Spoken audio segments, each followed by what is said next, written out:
Yo, yo, yo, yo. Welcome to another episode of Empire Jeff TV. I am your host, Empire Jeff, coming to you on a Thursday night, live from Los Angeles, California, the day before the 4th of July.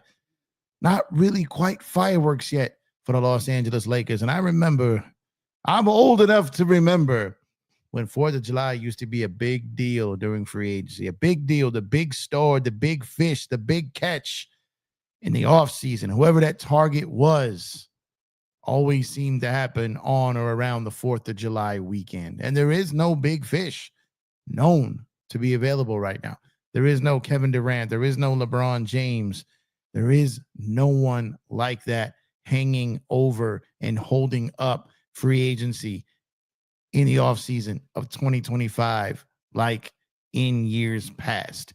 And when you don't have that big fish, when you don't have that big catch, when you don't have that big target, that massive free agent, that really important piece, the franchise changer, franchise talent, the generational talent, whatever it may be, when you don't have that guy luring over all the teams and fans and everybody waiting for him to make a decision, well, what happens is free agency gets going a little quicker.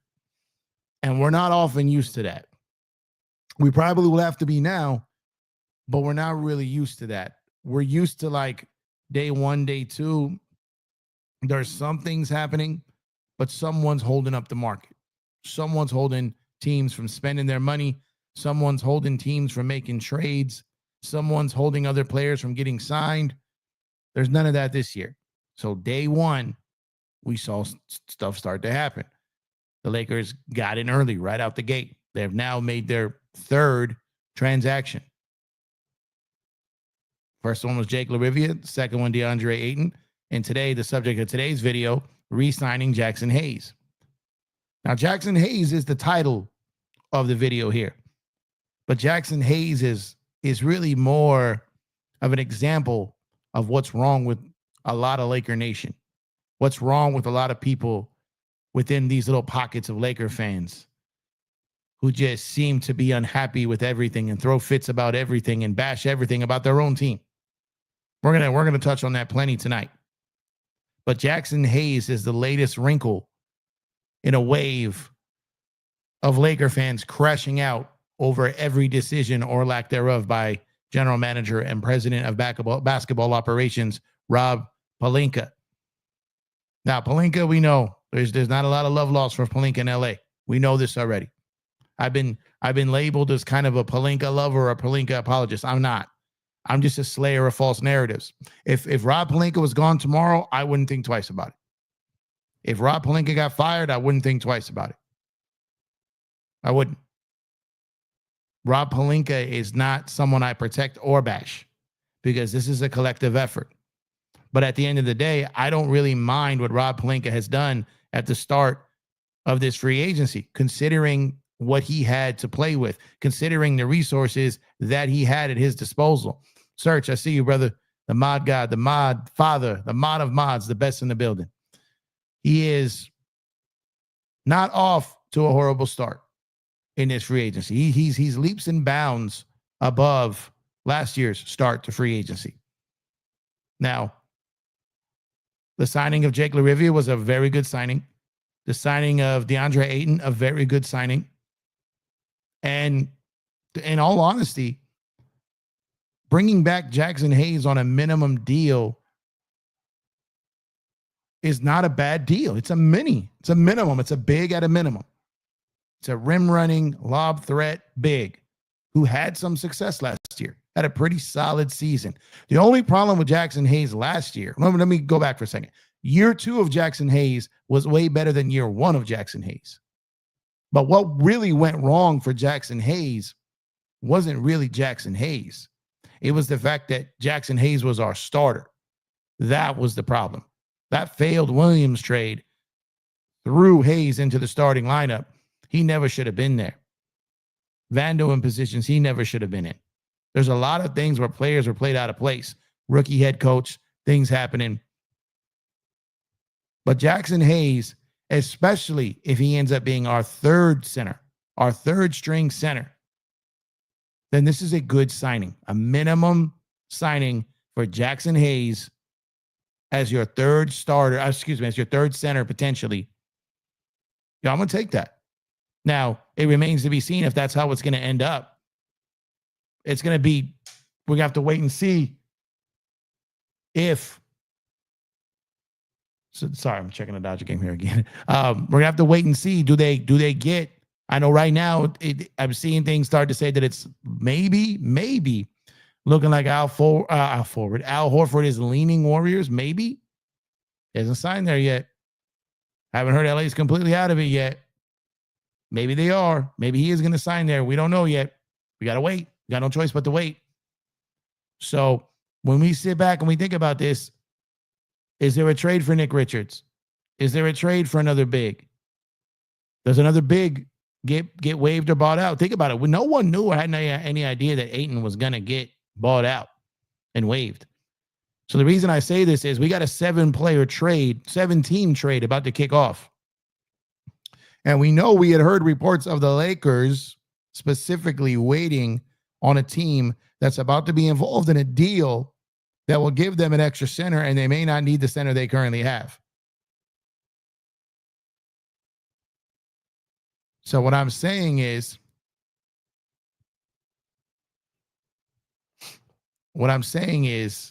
that there could be a trade that goes down any day in which another player gets bought out, released, or rerouted somewhere else, or the Lakers open the door and trade for them. So we're waiting and seeing what's going to happen to this.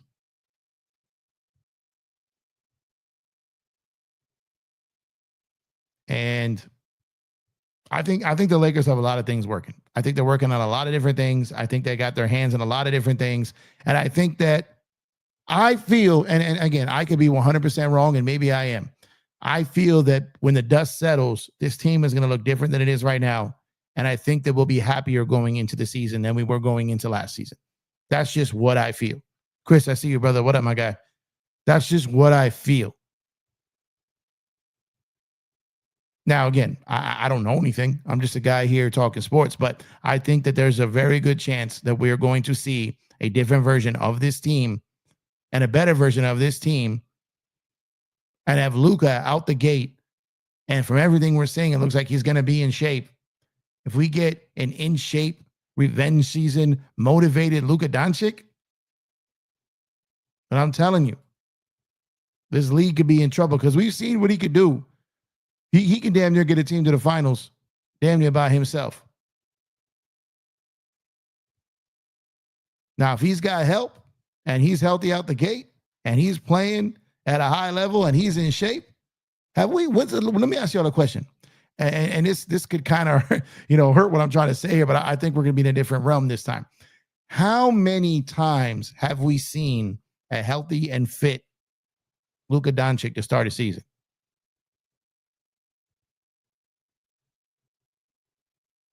Like, when's the last time we saw that? Off the top of my head, I can't think of it. He usually comes into the season a little doughy. He works his way through it. He kind of he gets in a better shape. Never perfect shape, and he dominates.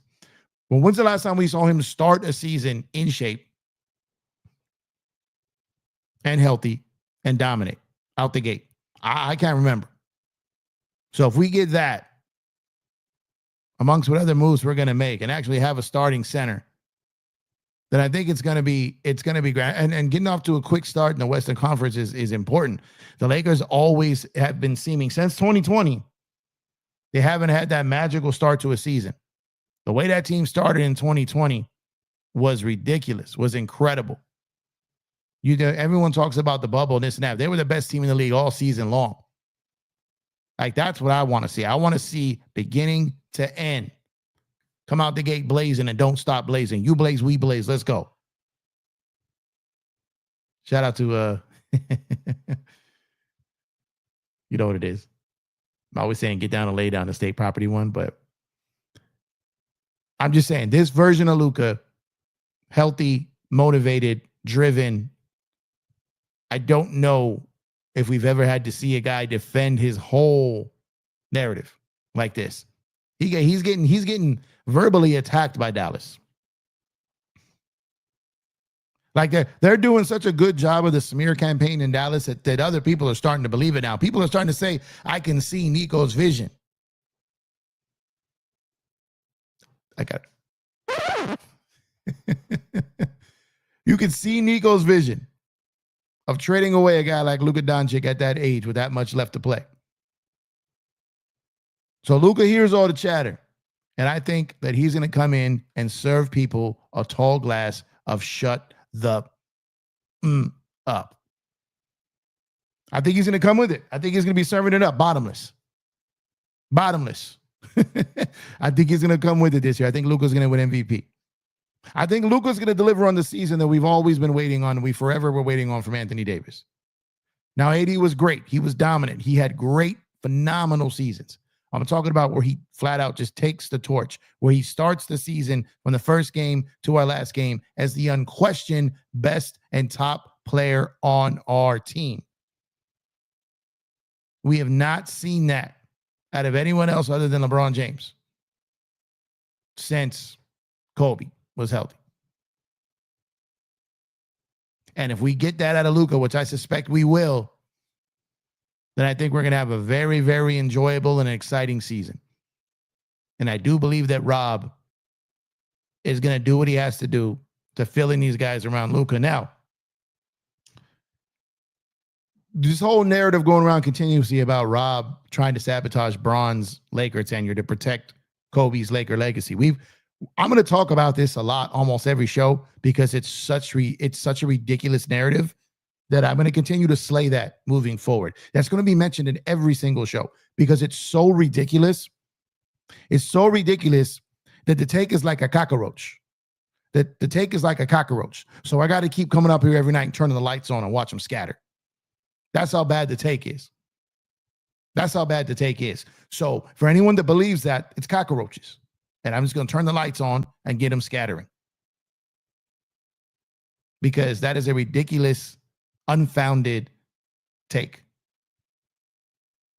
I will say this, though. I will say this. If I'm the Lakers organization and I have that aging superstar that's taken up a good chunk of the cap, again, he's worth the money from what they get on him, and he was still second team All-NBA. When I say this, this is no disrespect to Bron. It's simple calculating. The Lakers know, they have known that they cannot win a championship with LeBron James as their best player anymore. It's not that LeBron is not great. It's not that he's potentially the greatest of all time. It's not that he's still not a top tier player. It's not that he's not still an all-NBA player. It's not that he still can't have MVP stretches, which he was having during that stretch before he got hurt. He was having a phenomenal stretch. I was saying Bron has to be in MVP conversations. So when anyone comes for me and talks to me or mentions anything about anything I say about LeBron, I simply remind them, go back and look at all the times I've praised him. And this is the difference between me and some of these herbs and some of these weirdos and some of these jackasses that sit up here all day and cry about the Lakers and cry about Pelinka and bash their own team for the whole world to seem like morons. I can sit up here, praise LeBron. I praise LeBron way more than I get on LeBron. But Bron, the money that he's making and the money he takes up on the cap, it's not Bron's fault outside of the fact of his age. He's still worth it business-wise. The problem is you just can't win with it. You just can't win with it. So while some will call it sabotage, I think the Lakers started thinking, look, at some point, and you guys, for those who have watched the show, my show for a while, for those of us who's been part of our community here for a while, you know that I've been saying that the Lakers are not going to continue to save this version of this team, that there were bigger problems than Darvin Ham, and they were not just going to unload the entire future to save that version of that team. And that version of that team, hold on a second. There we go. That just got out of it. That version of that team being led by LeBron James and Anthony Davis. Now, They did not save that team. They indeed blew up that team. And now this team, led by Luka Donic, I believe that the Lakers will go all after it. I believe that we will see an aggression from them from a front office perspective and a strategy that they're going to stick to more than we've seen in a while. Because probably for the first time since 2021, you know what? Scratch that. Maybe 2023. When they made the trade to get out from under Russ, they had that great second half of the year, but the problem was they had to fight so back just to get a higher seed after the way they started that year. But I'm going to say from the start of a season, I think for the first time since 2021, the Los Angeles Lakers believe in their future again. And again, this is no shade to Bron or AD. It just wasn't going to work anymore. It wasn't. Aging star, another guy that wasn't ready to take the torch. When Kareem passed the torch to Magic, Magic was ready to take it. Kobe was been ready to take that torch from Shaq. AD never wanted to take the torch. And as a result of that, that hurt the basketball team. That hurt the Lakers. If AD had the mentality of, I'm going to be a dog, I'm going to be a number one on a team that's expected to win with LeBron James, it's easy to go to another team where there's no other guy there you got to compete with that on. You could be that guy there. But when you got to come and take it from LeBron James, when you got to become that dude on his team, a lot of dudes don't have the cut to do that. A lot of dudes don't have what it takes to do that. Anthony Davis did not have what it took to do that. He's a phenomenal player, incredible. One of my favorite players of all time. One of my favorite Lakers of all time. It's just not in his personality. Luka Donic, though, is that dude. He's different. He's going to come in. He has no problem being the main point. He has no problem taking all the attention, all the blame, all the praise. He has no problem with none of that. And that's what you need as your guy that's going to be the guy who takes the torch from LeBron James. And now that the Lakers have that guy, now that he's theirs and probably going to be theirs for a while, I could absolutely see the Los Angeles Lakers going all in on Luka's future now. And all these narratives of Rob is sabotaging LeBron, or Rob doesn't know what he's doing, or the Lakers are cheap. Like, all of these narratives are about to get flushed down that Clipper toilet. Let's run it one time. Shout out to the Clippers, man. Shout out to the Clippers, man. Shout out to y'all. You're crazy, man. You're crazy. I like you, but you're crazy. So, like I said, it's going to be a new wave here. They got new owners on the way, right? You got a new superstar here already. It's a new day. It's a new day. It's a new day. And in this new day, old narratives will get slayed. All those lazy narratives will be slayed. All those lazy takes, all those cookie cut, say it on this show, say it on that show, you saw it on Twitter, you pass it off as your own idea, all that's going to be slayed. All that's going to be slayed. And one of the things we're going to slay today is this ridiculous rumor going around, or this ridiculous notion going around, or this ridiculous talk going around that the Los Angeles Lakers gave Jaxson Hayes a no-trade clause. Now, I don't know how many coloring books I have to break out here. I don't know how many chalkboards. I don't know how many calculators. I don't know what we have to break out here for you guys to understand that the math ain't mathing with that statement. I don't know what we have to do to get you guys to understand that that's a false narrative and it's a lie. The Los Angeles Lakers did not give Jaxson Hayes a no-trade clause. The CBA gave Jaxson Hayes the right to veto a trade because he's signing a one-year deal on the heels of being with the Lakers for 2 years. So for those of you who can spell CBA, let alone understand it, when you are with the team for 2 consecutive years and under your 3rd year, if you don't sign the 1-and-1,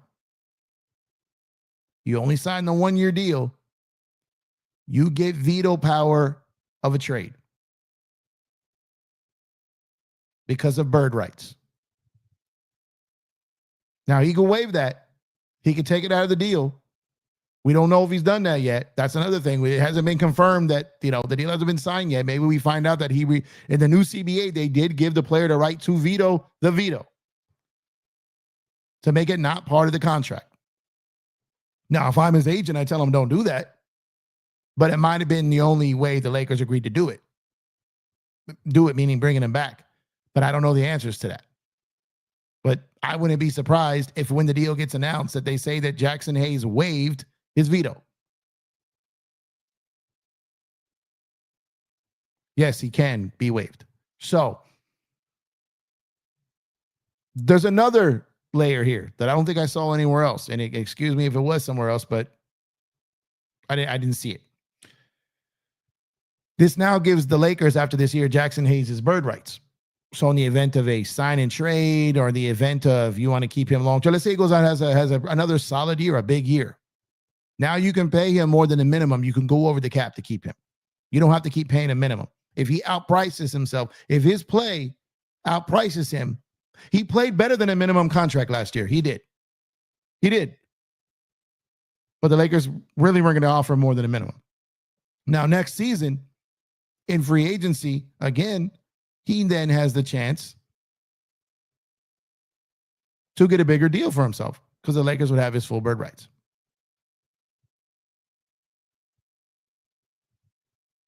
So the Lakers absolutely 100% did not give Jaxson Hayes a no-trade clause. They didn't do that. The CBA did. Now we just wait to see if Jaxson waives that in the deal. That didn't come out.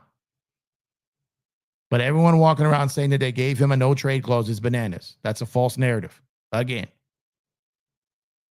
Another thing is you had all these same people, the same people who were flaming Rob for giving Jaxson Hayes a 2-year deal and a player option on the second year, which every team does on the 1+1s, on the minimums. To get a minimum guy, you're going to have to guarantee the second year for the most part at his option to give him some security. That's just the basic rule of the game. That's old hat. So the same people that flamed the Lakers for giving Jaxson Hayes a 2-year deal are the same people now flaming them for giving him a 1-year deal.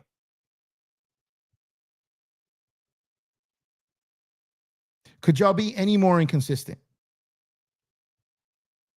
Could you?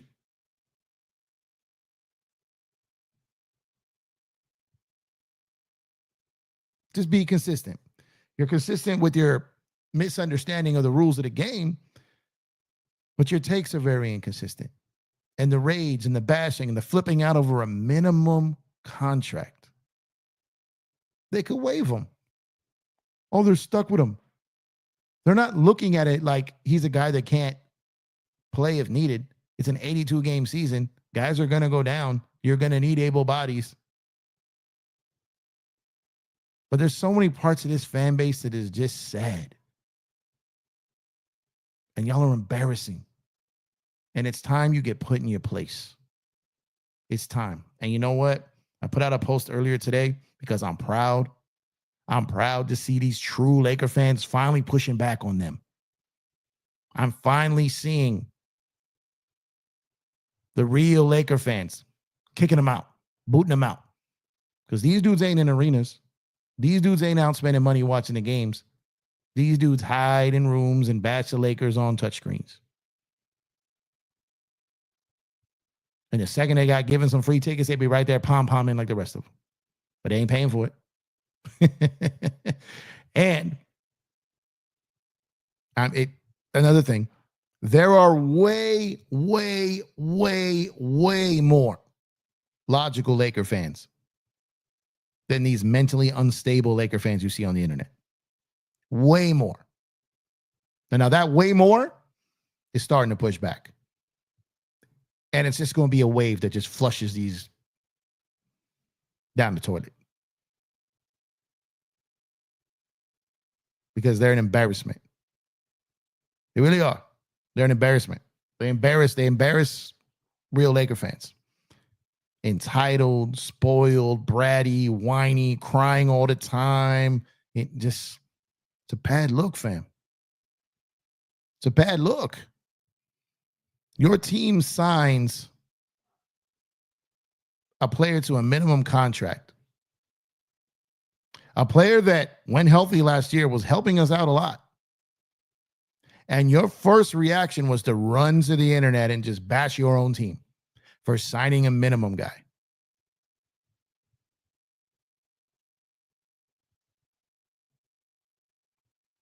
But again, I see you, Chris. You crazy.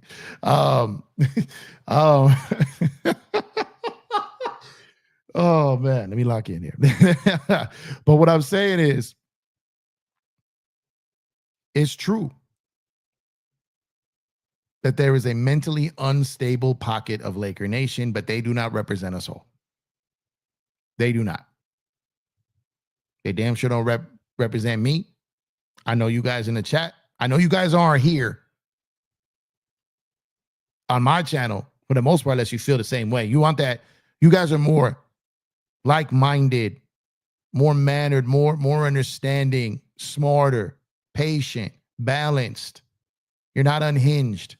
I could tell right away when someone comes in that's not normal, because they come in here looking for trouble. They're coming here looking for smoke. Some tried last night. They got it, right? Respectfully. But I'll just knock them off their little pedestal. Just knock them off the pedestal. They'll fall on their face. Because you know what? When people don't stand for nothing, they're easy to knock over. And real Laker fans are standing up. Then they're pushing back. And we're putting the trash portion of this fan base in their place finally. And I'll be at the forefront of that. Let's go. Let's go. Crying because Jaxson Hayes got a minimum. Threatening that Rob should be fired if he doesn't get 8, and then he gets 8, and then you're calling it light work. Y'all are terrible. Once again, I'm Empire Jeff. This is Empire Jeff TV coming to you on a Thursday night, 4th of July Eve from Los Angeles, California. Watching my Los Angeles Dodgers about to defeat the Chicago White Sox. We are discussing the re-signing of Lakers center Jaxson Hayes to a 1-year deal, in which I am hoping he ends up being the third string center. 2 down in the bottom of the top of the 9th. And there's that third out. Come on there. Miggy rolled those over to Freddie. And the Dodgers get the dub again. Yes, sir. Yes, sir.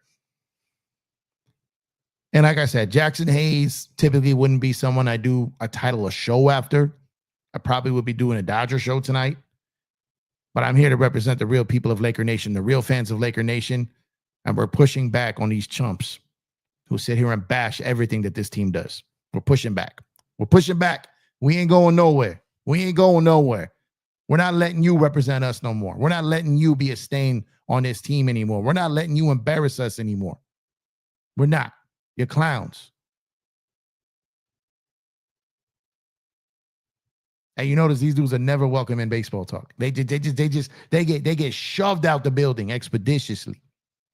You can't fake the funk in baseball, y'all. You can't do it. I was at the parade, man, looking everywhere, not a clout streamer in sight. Nowhere. What's going on, Hailey? Appreciate you. Hey, Jeff, how's it going with Hayes signing? Do you think they go for another big, meaning that Hayes will be the third big, or do you think they pivot to the other positions? So what I will say is this. I talked about this earlier, but I'm going to keep mentioning it throughout the show as people come and go. I'm hopeful that he will be the third center. I don't know for sure if he will be, but I'm hopeful. They still got Maxey on the roster, so they're probably going to have to make a trade. But I think that some combination of Maxey, Rui, Gabe, Vando, I think at least 2 of those guys get moved. And I think that while I don't necessarily believe that Austin is going to get traded, I think in the right deal, he could be. If the Lakers don't believe that they're going to pay him, then they might look to move him. And it might be better to move him before the season than during the season. Now, they may not be doing that. They may not be doing that. So maybe they are comfortable with paying. Look, when you're starting to see some of this money, here comes Roy.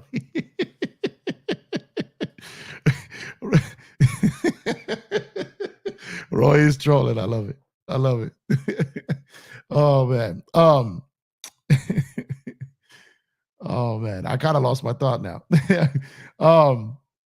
I'm just saying when you got some moves that they can make here, and if Austin Reeves, if the Lakers, you look at some of these deals that are going around, guys making 40, 50, there's gonna be guys making upwards of $60 million. You know, maybe that 30 mil for Austin Reeves is not that bad at that number, considering what other guys were. 30 million a year ago or 2 years ago, that would be absurd. But as the cap goes up 7 and 10% each year with the cap smoothing, that number is not as abnormal anymore. So where he would be making 30 is the new 20, is what the 20 million used to be. So with the cap smoothing and 10% continuing to go up and that TV deal kicking in, 30 million for someone like Austin sounds a lot right now. Sounds a lot right now. But in a year from now, that 30 million is going to be like what 20 million would have been a year or two ago. So it's not that crazy. He's underpaid now. I think everyone can agree with that. So maybe the Lakers are thinking, yo, like with Bron's number off the books, all these other off the books, maybe we really do like Austin and Luka if we've got a defensive guard, or if they sign Austin long term, maybe they eventually do move him to the bench. But I don't think they do that in a contract year.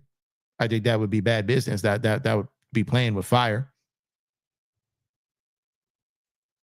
But I'm just trying to tell you, 30 million next summer is going to be like 20 million a summer or two ago.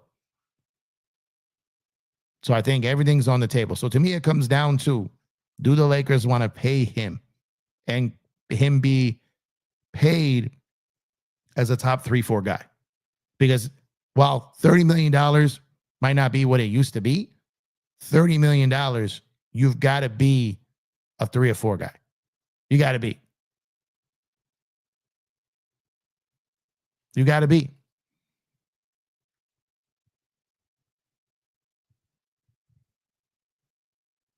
So I'm still checking. I know the belief right now. I know a lot of people are talking about, okay, Horford's going to the Dubs. Horford's going to the Warriors.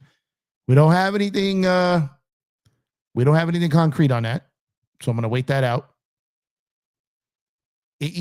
Whether we do or don't get Horford, if we get him, it doesn't make us a contender. And if we don't get him, it really isn't the end of the world. It's a nice get. It's a nice addition, because you would have Ayton, you would have Hayes, you have 2 rim running guys, and now you got a pick and pop guy. You got a good vet. You got a good guy on the perimeter that can really, believe it or not, affect people out there. He could step out there and make things. Not every play. He's old, but he's still a very crafty veteran. But he's not officially off the board yet. He's not. So we'll wait and see how that plays out. But if it's not Al Horford, there are other alternatives out there. And the Lakers have been involved. This is always going to be the summer of trades. And what the Lakers have done already ahead of that is better than decent. It's good. It's good. Like I said, getting DeAndre Ayton for $8 million, getting Jake LaRivia for $6 million, keeping Jaxson Hayes on a minimum. Like if Jaxson Hayes is one of your 8 through 12 guys, it's a good piece. It's a good piece. If he's one of your 1 through 8 guys, that's not a good piece.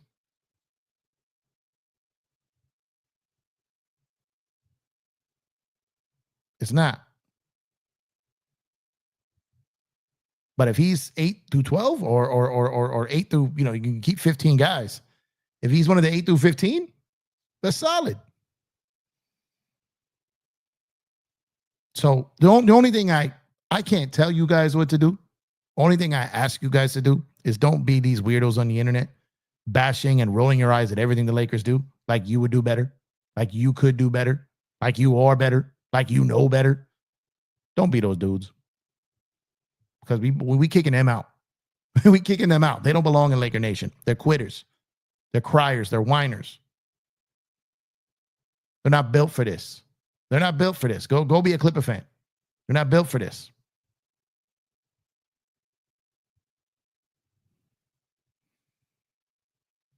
We got my guy Miguel saying, I'm not going to lie, Jeff, listening to you calms me down when the Lakers aren't making moves. I then realized the summer is a marathon, not a sprint. Let Rob cook. Yeah. I mean, look, thank you. I appreciate that because that's exactly what I'm trying to do. Look, I'm going to say this again. I'm no Rob Pelinka stan. If he got fired tomorrow, I wouldn't bat an eye. Wouldn't shed a tear. Wouldn't care. I wouldn't care. My thing is, I just am over and done with people always having to blame someone for something. You know, these are the type of people who play themselves in victims in drama that they started and created. Like these type of people. We cannot let them represent us. We can't. We can't. They're not us. They're definitely not like us. They're not built like us. Those Laker fans who stand on it, who ride for their team, who have no problem calling out their team when they do something that deserves it, but for every little thing. It's crazy, man. It's crazy, man. Let's do a like count here. Let's see what we got going on here. We got, look. Hold on. 33 likes in the building. Come on, drop a like on the video if you have not done so already. Subscribe to the channel if you have not done so already. You can also become a member to the channel. For less than the cost of lunch, you can become a member for an entire month. We got 3 different tiers of membership. You can hit that join button or the first link in the description to become a member. You can also get your MLB, NBA, NFL gear, and more. Make sure to use our link at Fanatics to get special discounts, and your purchase also helps support the channel. It is this is one of the first comments in the chat. I believe I forgot to pin it because I'm an idiot. Let me go back and pin that post. So then you guys can, if anyone wants to go ahead and place any orders on Fanatics, all the gear you'd be getting anyways, you can just get it from Fanatics. You can get it from our link. And you know, they take care of us because we took care of them by sending you their way. And it's a great way to help support the channel. You can also tap that Cash App $Empire Jeff. Make sure to follow me on all socials. Empire Jeff everywhere. IG, TikTok, Twitter, X, Twitch, Facebook, and TikTok and here and YouTube as well. So make sure to follow us everywhere. I got little different communities on every platform. It's great. It's great. I started, you know, it's funny because I started first with the NBA on YouTube. So I was always known as a basketball guy. I had to kind of like really build up a baseball following on YouTube. And now it's the total opposite on TikTok and IG. I'm mainly known on there for baseball. And now as I'm getting back into basketball, I'm having to kind of get them to trust me on the basketball side. They have no idea that I did that first, right? So I'm starting to build that out over there. But it's the same shorts that you see on my YouTube shorts. But it's a different community. It's different engagement. And yeah, baseball community is really dope over on TikTok. I really enjoy it. I really enjoy them over there. I never really had any drama, any nonsense, any craziness on TikTok until I started talking NBA again. It just brings it out. It just brings it out. So we could talk about, you know, maybe what's next for the Lakers here. And I think what's next is what's whether it's adding a big or getting clarity on if Kleber is going to stay. And that would probably not be something that I'm rooting for. I would more than likely be kind of hoping that his expiring contract is moved. It is let me see what this is. Oh, this is the part where I'm supposed to shake in my boots, huh? Those empty internet threats from people who don't even follow the game. So look, Maxey being an expiring contract is something that I think that is a card that I think the Lakers can play, and it will be a continued return on the Anthony Davis, Luka Donic trade. So getting more value out of that via an expiring contract, and you got some filler contracts in there with Gabe and Vando, you have options here and things you can do. There's things you can do. And will they do them? That's going to be the story probably of the summer. It's probably going to be the story of the summer. And if they can get them out of here and bring back something of value for his money, along with filler like Gabe or Vando or something like that, Rui's not a filler. Rui's money's up there a little bit, 18, 19, $20 million range, right? He's not filler, but Gabe and Vando, that's filler money. That's filler money. Let's go on the screen here. There we go. So I think Rob has tools at his disposal now. And like I said, because I do think that he is more committed to this future with a younger star, I think because of that, I think you're going to see him participate more in the market. I think the Lakers reached a point where they just decided that they were no longer going to spend all of this money just to bail out a team that, no matter how great he is, his age, this isn't a team you can save. This isn't a team you can continue to invest in. This isn't a team that you can continue to give up future assets that you're going to need for that next superstar. That next superstar is going to need those assets to help their team. You can't, how are you supposed to tell a future superstar that you can't build around them because you gave up all your assets to save a 40-year-old 5 years ago? Like, that's not going to go over well. It's not. It's going to take you out of conversations. It's going to take you out of position to get some guys. And I do think that while you see a lot of bashing of the Lakers and the Lakers front office, these are the same people that were saying pay up to get Jeremy Grant, give up the picks for Jeremy Grant. Now they can't even give Jeremy Grant away. These are the same people that were like, give up every pick you got for DeJounte Murray. You saw how that went. So when we're going to sit up here and bash people, it's important to sit up here and give credit for the intelligence that they did have and to spot what trades not to make. Because that was a trade that you don't make. And I was saying it at the time. Like, I was saying it at the time. And everybody was like, oh. I was like, you don't give up all that for someone like DeJounte Murray. You give up everything you have for someone that's worth it. DeJounte Murray wasn't. Jeremy Grant wasn't. All these guys weren't. We're not giving up a first-round pick for Bruce Brown. I wanted Bruce Brown on the Lakers for years, but I never was cool with giving up a pick.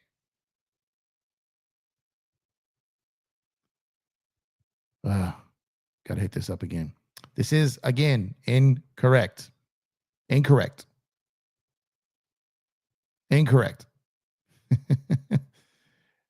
Jaxson Hayes does not have a no-trade clause. He has veto power given to him by the CBA. And every single player that signs a one-year deal after a minimum of 2 years with a team gets that same right. Go and look up all the trades and all the times Woj said so-and-so waives his veto, waives his bird rights, waives his veto power. This is normal.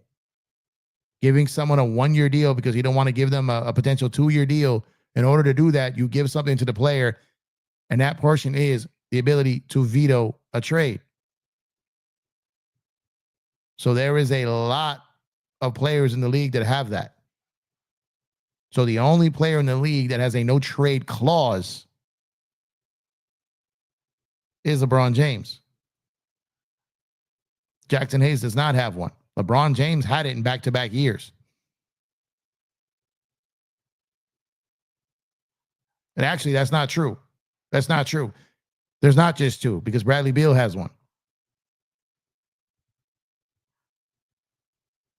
But like I said earlier, the player has the right to waive the veto option in signing the deal. And maybe Jaxson Hayes is going to do that. And maybe all these clowns on Twitter all day that were crying about a minimum contract, maybe they'll have to walk it back.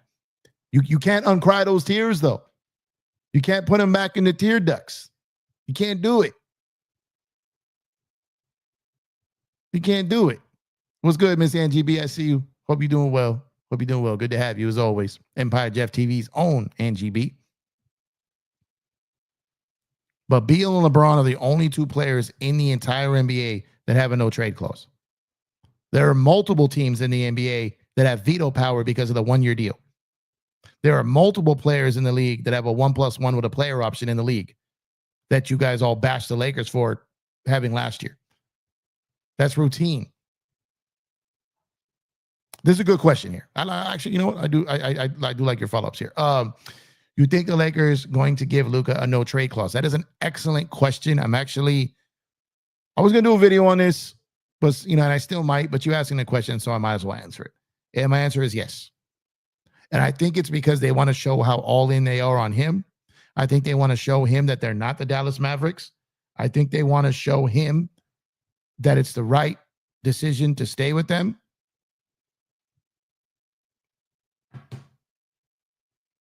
And I think that's going to be their sacrifice of showing them how they take care of their stars. Now, Luka may not ask for one. I may not want one, which I don't know why he wouldn't.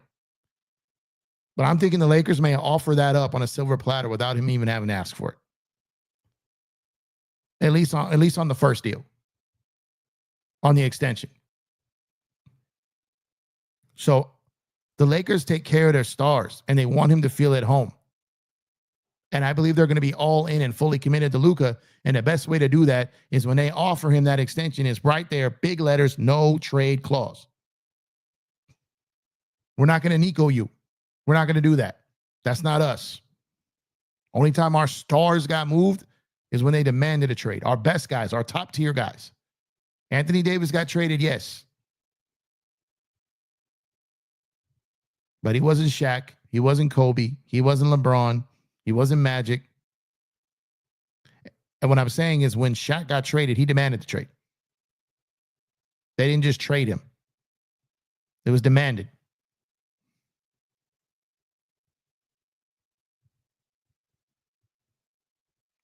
But yeah, Jaxson Hayes does not have a no trade clause. And there's a lot of there's a lot of players in the league that have that veto right. A lot of them.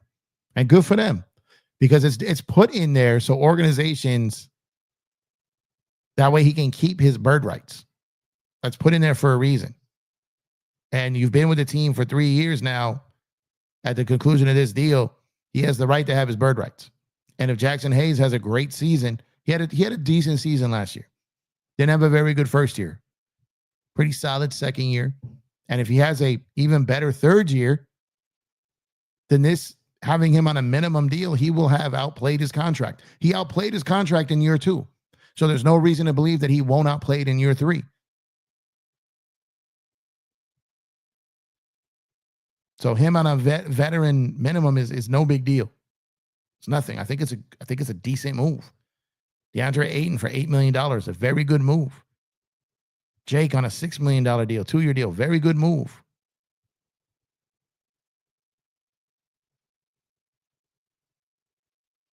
So now it's about who else do they get? Who else do they get with these minimum deals? Who do they get with the biannual?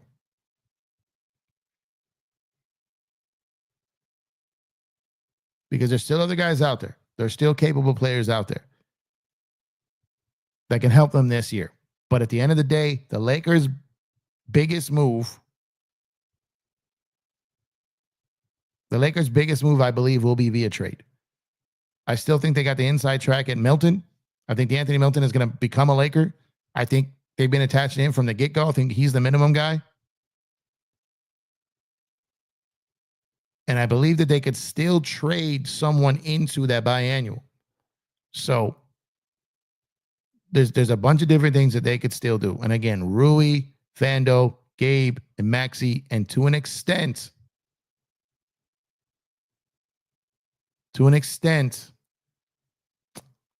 it is going to be maybe even Austin Reeves in the conversation.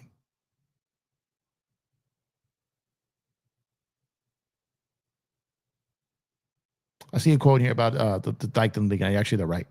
But on the extension, because depending when that year of the extension kicks in, Yeah, you know what? I think you're right. What is he in year 8 right now? What year is he in right now? Let's take a look. Let's take a look here. My God, the screen is crazy. Hold on. Bright. Yo, what the hurt my eyeballs here.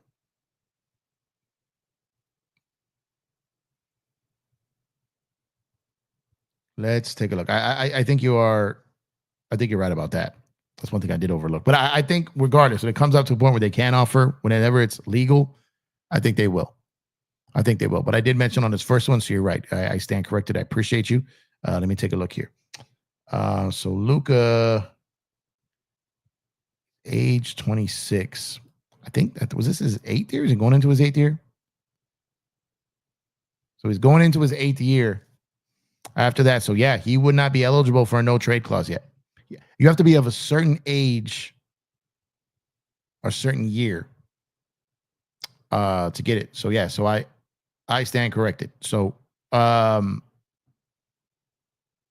still stand on, if he's eligible for it, that they should give it to him. And maybe there's an opt out where he does opt out. Maybe they sign an extension. There's an opt out and he opts out and gets that no trade. But I think the Lakers will give it to him. So thank you for the correction. I appreciate you. Thank you. Let me get to Angie here. What do you think of the 3-team trade with Golden State, Sec, and Detroit? Why would Golden State trade for Sarks if they're getting Horford? I mean, I don't did that yeah, that's a good point. I mean, you have the Lakers getting Ayton and now re-signing Hayes, and they're technically still linked to Horford. But I don't know. I don't know what Horford's going to do. I don't know what he's looking for. I don't know if he's looking for the most money or if he's waiting to see what these rosters look like and seeing what's going on, Dre. See you, man. 8 years of experience. So if it's 8 years of experience, then he's going to get that he can get one. So let me check. Let me check.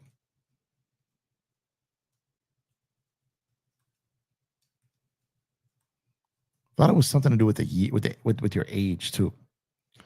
Let me see.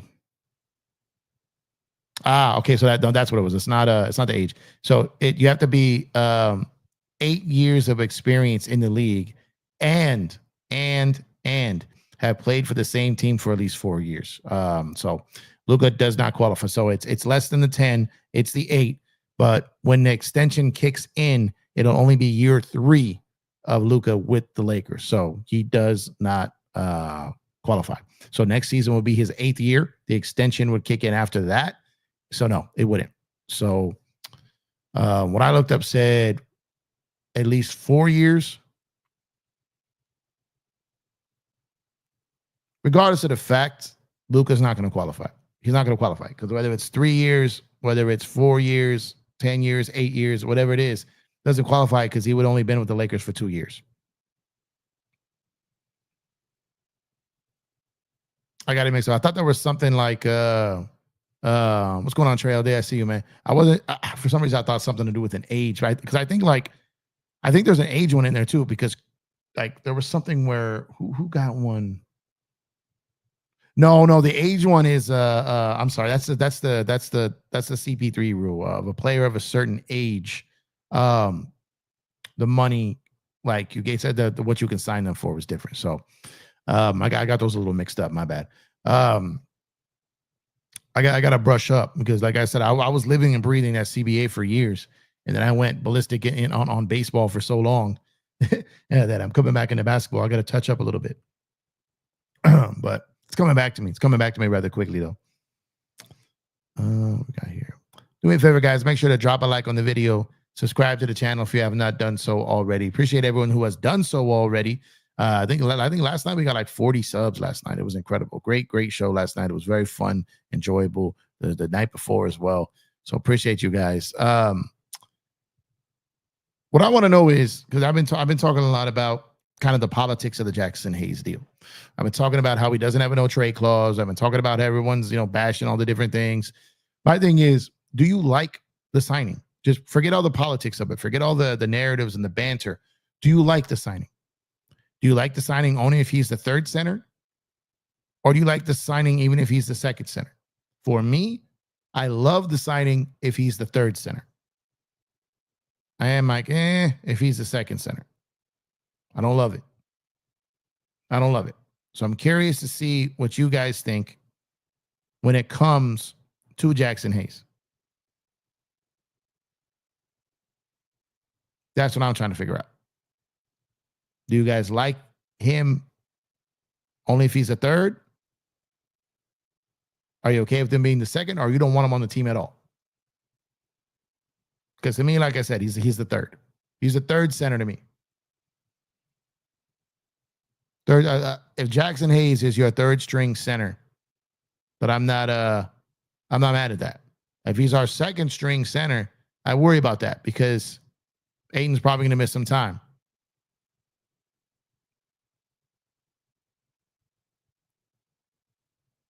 You like Koloko just can never get right. He just can never really get right. I think he's a little too frail too. So was Jaxson Hayes, but Jaxson Hayes did really good work last year, man. His wingspan, like everything he brought, like defending at the rim, like he was solid, man. He was solid. I like the signing, especially for the price. I like it because Luka's our future, and they built the chemistry. They did, and he's a good lob threat for Luka. I mean, there's games where Luka was getting him, playing with Luka, he was getting 15. So you got him and Ayton. They just need like a pick and pop big now. That's what they need.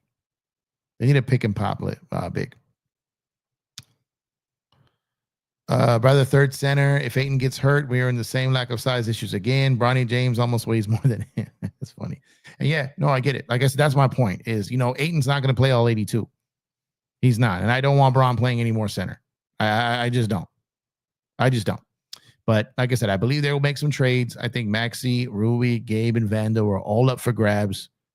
You got some pretty good sized contracts and some filler contracts. And if the right deal presents itself, if something crazy presents itself, you got Austin Reeves. Austin Reeves and Rui's money together and Vando, man, you can get a pretty top tier player. They got the expirings to make it work. It's just a matter of, does that person become available? I've been feeling and saying for most of the offseason, or most of this, leading up to the offseason, that there's going to be a player or players become available that none of us thought about because name has not been linked to anything. I still believe this to be true. I think there's going to be guys that become available that none of us saw coming. I think that is very possible. Now, it's just a matter of who is that guy? What team wants to make that move?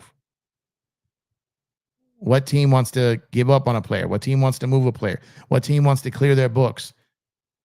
Who is that? What team wants to get younger? What team, whatever. Like, there's so many different ways you can go with this.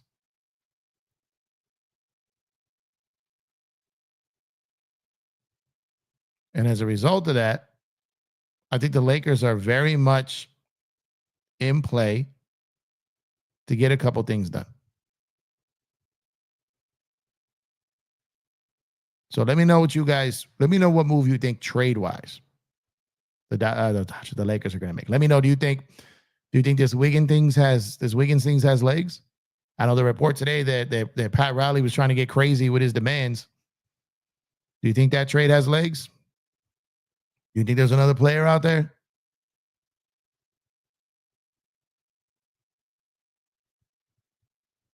I see here someone mentioning Dylan Brooks. We talked about that before.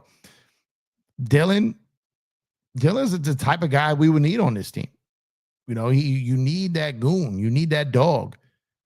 He had a pretty solid year in Houston, right? He can fit in here and do a lot of dirty work. He's a prototypical guy you want next to Luka. Like a hockey has a defenseman, a player like that you want playing next to Luka. You said I sound like Dylan Brooks? That's crazy. You need a guy like Dylan Brooks playing next to Luka Donic. You need someone like him protecting him, mixing things up, stirring the pot. 1 second, guys. I got a message coming in that I got to check.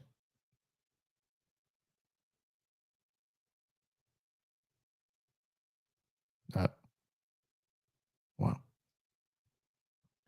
When they accidentally dial you.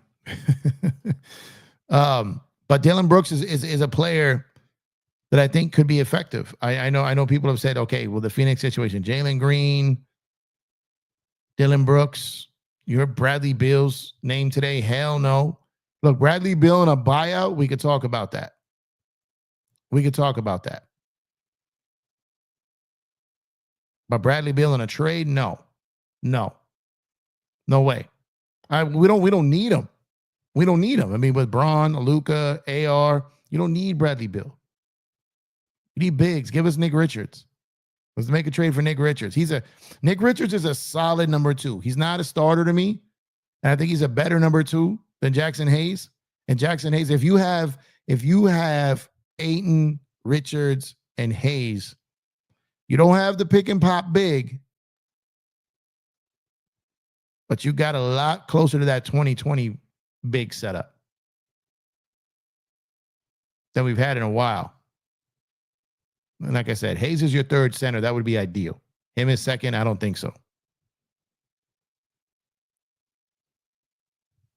I mean, he might cut Shake Milton, Dylan. I mean, he might. Look, like I said, I don't think the Lakers are opposed to doing anything that makes sense. I don't think they're opposed to it. I think all options are on the table.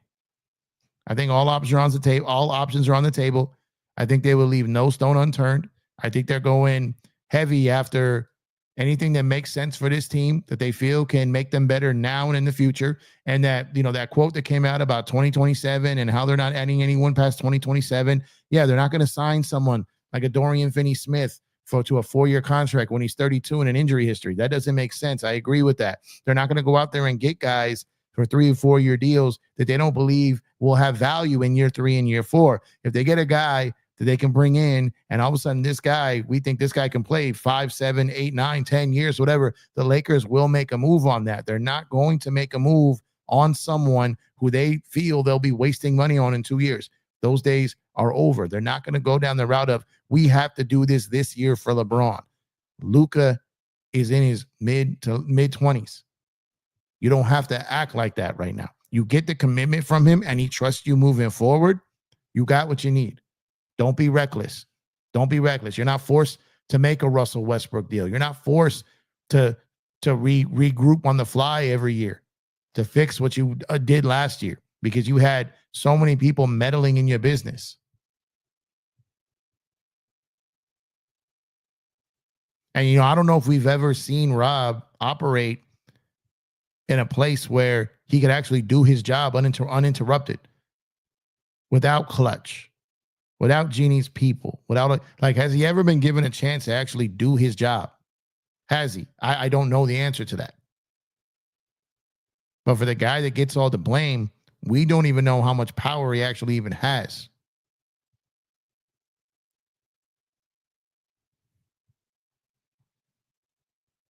I see the words and the name Zach LaVine in here. That's another name that everyone was pressuring for them to trade for. And they're like, they're not doing it. They're not going to get up here and trade for bad contracts now at this point. They don't have to do that anymore. They don't have to do that anymore. They got Luka. They got their future. Now it's all about how you're going to build around that future. But the future just isn't next year. You can't sacrifice 27, 28, 29, 30. You can't sacrifice those years for 1 year. Now, if you get someone that can impact all those years, you sacrifice everything. Like I said, you only had to give up 1 first-round pick to get Luka.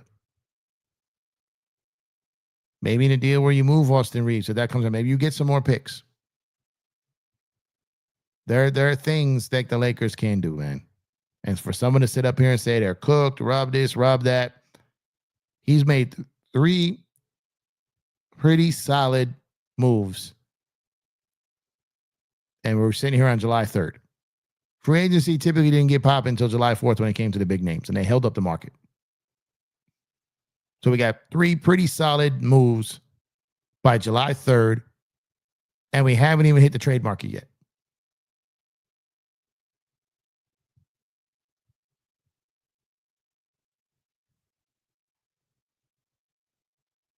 So when this trade market gets popping, that's when I think we're going to see who these Lakers get. All right. So I'm gonna take some of the chats now. I've been talking for a while. I know you guys are used to me getting to every chat in the off season when it's a lot busier and there's a lot more people coming and going. There's a lot. It's really hard to get to all that. It's really hard to get to that while and do an actual show. Way too many chats to get to. I did throw some in here, but I will go ahead and start ripping through some of these chats. Starting. Let me get down to the bottom here. Good Lord. Appreciate y'all, man. Shout out to all you guys contributing in the chat and in the chat, contributing everyone, dropping a like. Drop a like if you have not done so already. Subscribe to the channel if you have not done so already. Share the video too. I always forget to say that. Share this to your platforms, to your socials. Spread the word. Help us get out there. We greatly appreciative of you. Just getting back into basketball. I started with basketball, got heavy into baseball, and now I'm back. It's my third night in a row talking basketball. So we're here. So curious to see what's next. And I know a lot of people talk about it, but none of us know. None of us know what's next. We can only hope, we can only imagine, but we don't really know what's next. And I kind of like that. I kind of like the intrigue. I kind of like the unknown. I like the suspense. I don't need everything out the gate. I don't need instant gratification. If I could have daily, if the Lakers were relevant daily and the Lakers are in the news daily and they were linked to something daily, I have no problem with that. Exciting Laker news and continuing Laker news is a good thing. It's a good thing. So I like that. I like that. We got Tommy for one. Appreciate you, man. Trade Reeves, get assets, and pick up Giddey. Giddey's a restricted free agent right now. The Lakers technically could take him in via sign and trade, being that they're already hard capped at the first apron. That's an interesting one. Depending on the money and what he gets and the style of play. I don't know if that's the type of guard they want next to Luka, though, moving forward. Morris and Middleton are both expiring, potential buyout candidates. Maybe, yeah. And the Lakers are in position to get buyout candidates because they are below the first apron. What's going on, Ty Church? I want Melton and Coffee sign and trade for Wiggins. Well, Wiggins isn't a free agent, so they wouldn't have to sign and trade for him.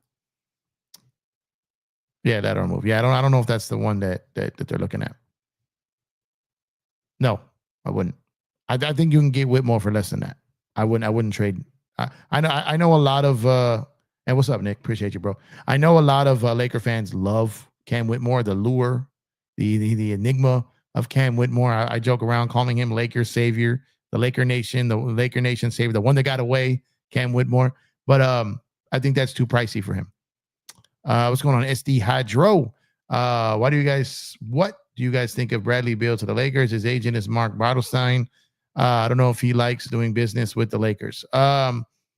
It's not about if he likes doing business with the Lakers. He's going to do what his client tells him to do. The agents work things behind the scene, but it's their job to do what their client wants. The agent's relationship with any team does not matter if that's where the player wants to go.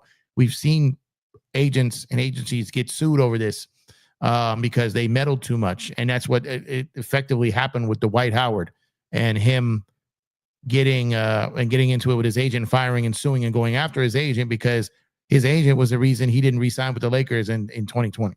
So agents typically, that would be a very bad move to prevent a client from going to a team simply because you don't. I'm not saying he does have a bad relationship. I'm just saying if you had an issue with them and that's not going to hold back your client if that's where he wants to go. It's your job to do what your client needs you to do. Kane says Rui, Gabe, Dalton, and a first for KCP and Kessler. The Grizzlies get John Collins expiring contract. I got to look the math on that. But Rui, Gabe, and Dalton, and one first. And you're bringing back KCP and Kessler. Like KCP 2 years ago would have been the perfect guard to play next to Luka. He's slipping a little bit.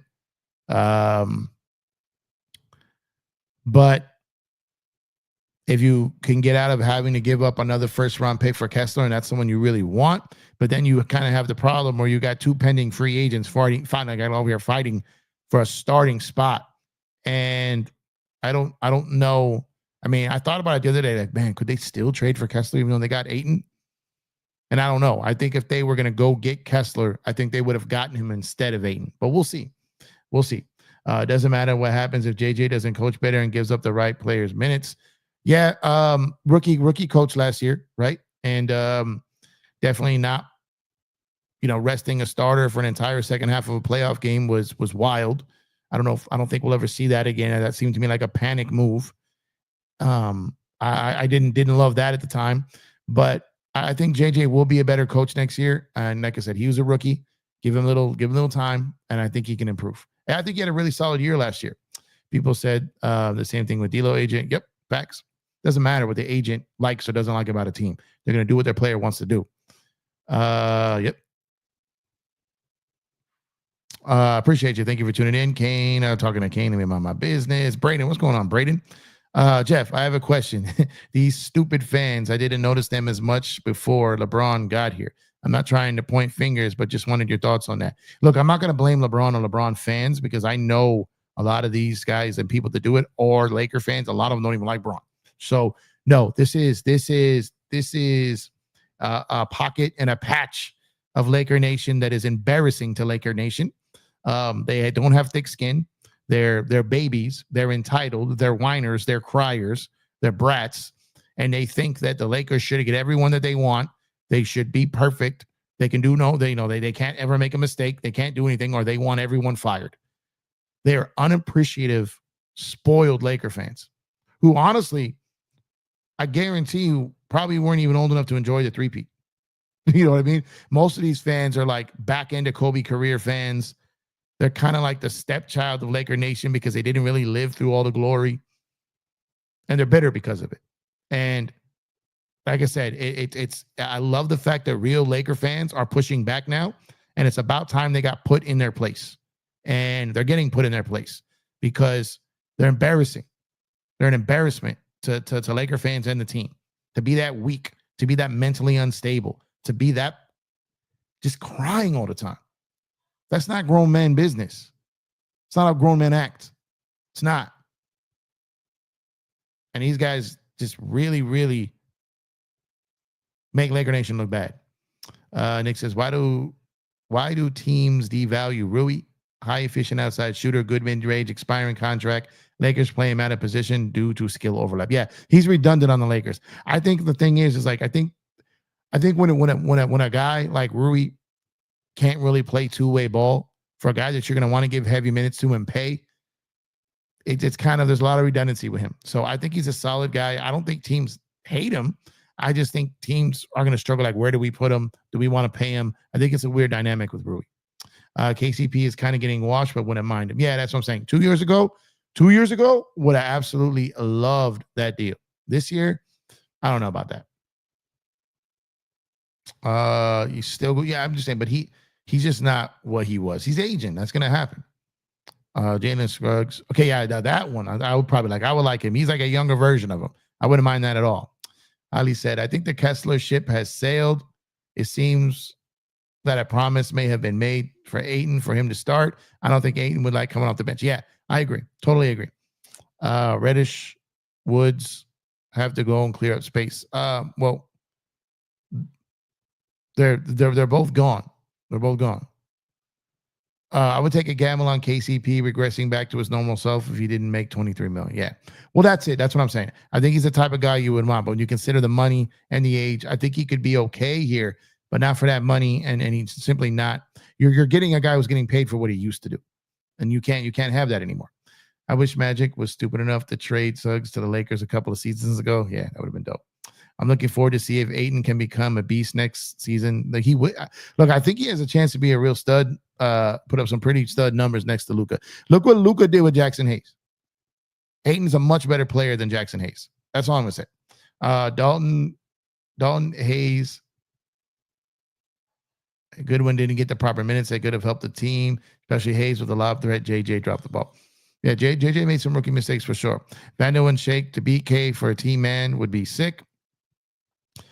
He was the first overall pick because he had talent. He had talent, and look, there were several teams interested in him. It just he agreed to be. He had his eyes on one to be a Laker from the get-go. I appreciate you. Thank you. They are embarrassed. They are embarrassing. I'm gonna take this fight directly to them. Like they need to know. Like they need to know. Like they're getting put in their place.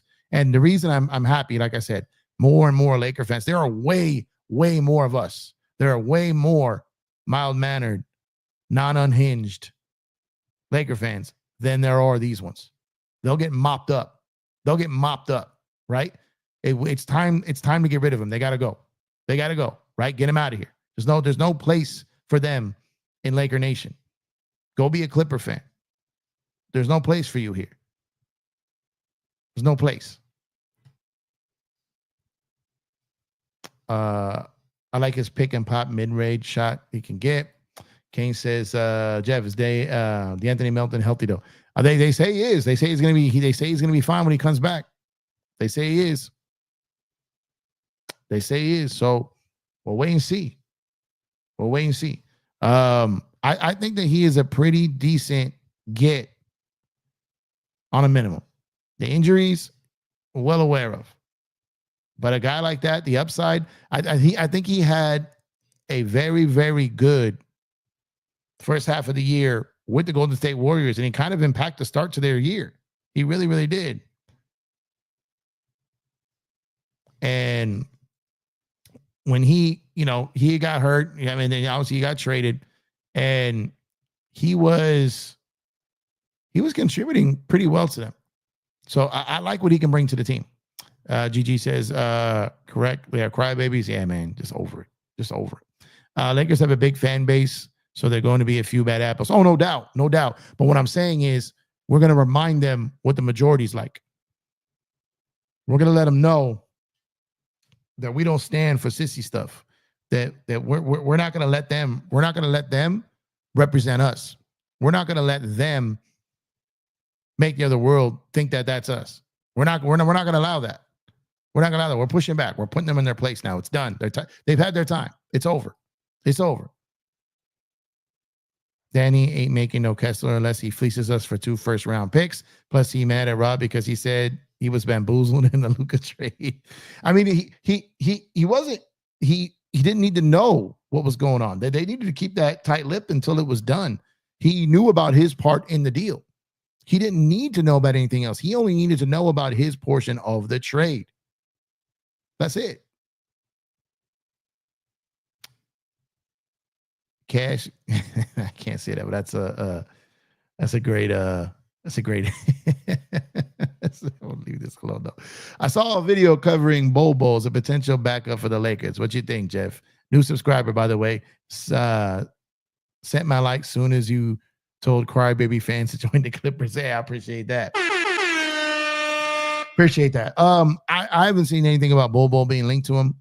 That'd be an interesting one. I think he's a player that I'll probably get picked up somewhere, but I haven't seen him anywhere linked to the Lakers. So we'll have to wait and see on that. I appreciate the new sub there. Appreciate the like. Tell your friends to tell a friend that it's Jeff again and get him over here too, man. I appreciate that. Everyone that's new and that subscribed. We've had a good, great, successful couple of nights of adding to the team. So we are at 2,099 right now. Can we get to 2,100 during this stream? Come on, y'all. One more sub to get to 2,100. Now that's 100 subs in about 48 hours. All right, if we can get there tonight, that's a pretty good pace. Like there's big channels that don't pull off that number in a 48-hour period. But to get 100 new subs in 48 hours, that's dope, man. And I appreciate y'all and I thank you guys. Truly, truly, truly thank you guys. Let's see. James is 40, balling out like young players don't even do. So James deserves a real chance. He gives effort. He's balling out. There's no ifs, ands, or buts about that. He just can't be the best player on a chip team no more. And that's no shade. That's just math. His age, like he can't do it. It's unfair to expect him. We crossed the 2,100 threshold, y'all. Thank you for the 2 new subs we just got while I was politicking for subs. Thank you. You're far too kind. I appreciate you guys. Let's see. Let me get back to some of these. Where did I leave off? There we go. Duds highlighted already. Let's see. I can see teams want Rui. He has the Japanese market too. Yeah. He can't play small forward. He's more of a small ball power forward. Yeah, and he can't guard wings either. That's a problem.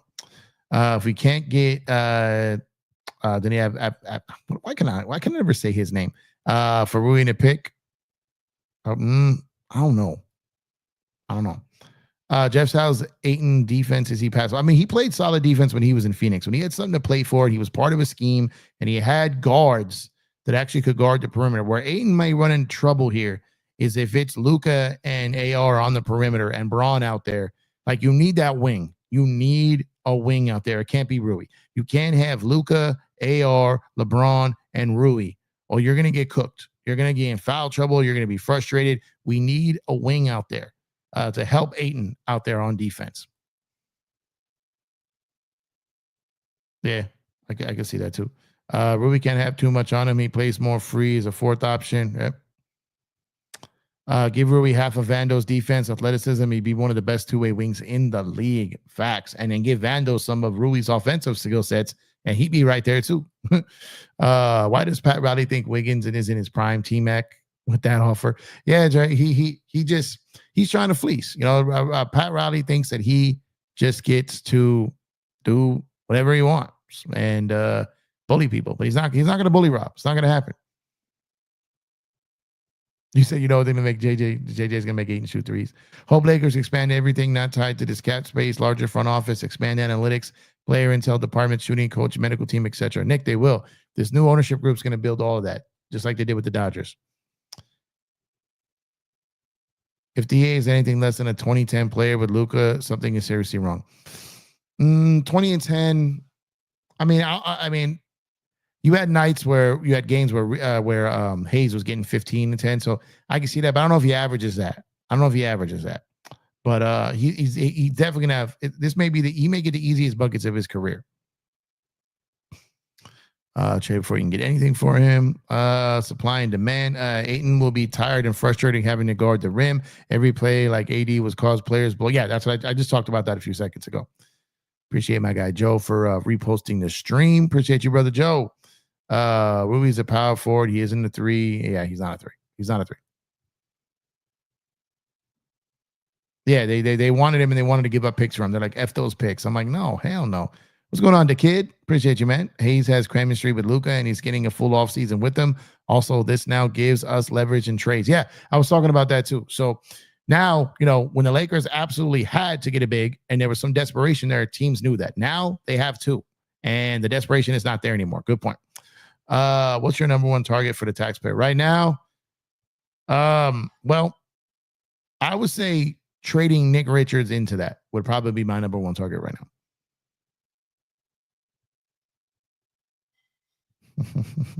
Yeah, they're not like us. They definitely not like us. They're not. No. Jeff, what realistic trade do you see us doing? I think Wiggins is realistic. And again, I think there's guys out there that no one has talked about, that no one has mentioned, that could become very possible very soon. Yeah, that would be a good one. Other than age, I like everything about it because he can be that pick and pop big. Everything other than his age. So shout out to everyone over on YouTube. We got over 100 people in the building. We got over 100 people in on Twitter X. We got over 250 people in the building right now, man. Salute to y'all. And again, if you are new over here on YouTube, please subscribe to the channel. Drop a like. Definitely helps the show grow. So appreciate y'all. He cut him though. He cut him. Bro, Dime legit said on Twitter that he got blocked because he was a Clipper fan. Weird things happen on the internet, man. Weird things happen on the internet. Do you think NBA can adopt Euro basketball practices? For example, teams pay for taxes so players get exactly what they sign up for. LA taxes seems the negative impact free agent signings. No, that's a federal thing. That's not even something within the league. I don't think they can even do that in the NBA. I don't even think that's legal. Legend of Experiment. Appreciate you, man. Jaxson Hayes, the Jokic stopper. That's wild. What's going on, Dante? Jeff, do you think Rich Paul and LeBron knew about the Luka trade in advance? I don't know. And what I think really doesn't matter because I don't know the truth. So doesn't really matter to me if he knew or didn't know, because the second they made the trade, it didn't matter anymore. Can Ayton switch? I seen him low key guard wings because he's fast. He could switch, but again, you don't want to have your big out there too often and getting mixed up in that foul trouble, risking injuries, sprained ankles out there moving around with all those legs moving around out there. You don't really want that. But if it's on an island, maybe he has the ability to keep it. Like Horford in his day was able to really, really shut guys down on the perimeter. He actually gave Luka some fits in the finals when he got him on a switch. Let's see. Joe Soro says Jaxson Hayes is a chair stopper. I have no idea what Joseph means by that. Riley got CTE. That's wild. I wish if Vando, if only is healthy, it was healthy to help on defense. Yeah, look, I think it's no secret that I see what Vando can do. The problem is he ever going to do it? Is he ever going to be healthy enough to do it? Is he going to be used correctly to thrive? Playing him as a big is not going to work. He needs to be a guy that helps guard wings, cuts out the dunker spot, stands in the corner. He definitely needs to work on that shot more. But I've seen enough of Vando when he's used correctly or when he's in with the proper lineup. I've seen how he can be effective and how the team is effective. Men line, women line, numbers don't. When he's healthy and used correctly, this Laker team is different. Is different. The problem is the team is also very different in a negative way when he's playing out of position and not used correctly. So if you're not going to use him correctly, he's useless. He's absolutely useless if you're not going to use him right. Now, I'm not saying use him right. Like I'm not going to put this all on JJ. I'm talking about the players too. Clearing them out, send them out to different areas, busted plays. When you have someone like Vando who can really, really help and turn the game around defensively, you have to find ways and layers to get him to be effective on lobs, on dives, on corner crashing. And when you got three downhill guys, someone like a Vando can be effective. But when you're getting the ball in traffic, when you got him cutting for the wrong corner, when you're giving the ball to his offhand, there's a lot of things that go wrong. And Vando isn't skilled enough to make up for those plays that need to be corrected. So if they're not going to be able to use him in the way that he should be used, then they should have another team use him at that point. Just send him on his way.